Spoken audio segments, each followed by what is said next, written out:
Buongiorno a tutti, a nome della RSU, della direzione aziendale, dell'associazione Noi della Comedio Ercole 1885, vi diamo il benvenuto e vi ringraziamo di condividere con noi il ricordo di quel tragico evento.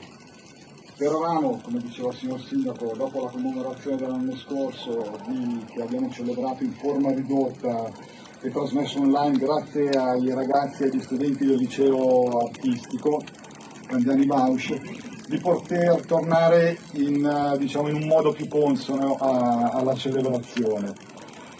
Purtroppo l'emergenza sanitaria non ci ha permesso di seguire il programma che ci eravamo prefissati, ma comunque pensiamo di riuscire nei prossimi mesi a riproporlo. Vediamo appunto emergenza sanitaria permettendo e condizioni.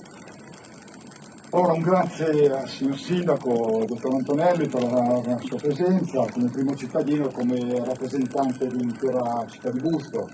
Un benvenuto alle autorità politiche, militari, alle forze dell'ordine, ai sindaci dei comuni limitrofi e ai rappresentanti sindacali presenti, alle associazioni partigiane. Questo terribile ancora tempo di pandemia, però era giusto fare lo stesso questa manifestazione, una manifestazione semplice. Abbiamo dovuto abolire quella che c'era di solito, che facciamo al pomeriggio al Museo del Tessile, però questa è stata fortemente voluta, è stato giusto farla perché non bisogna assolutamente dimenticare.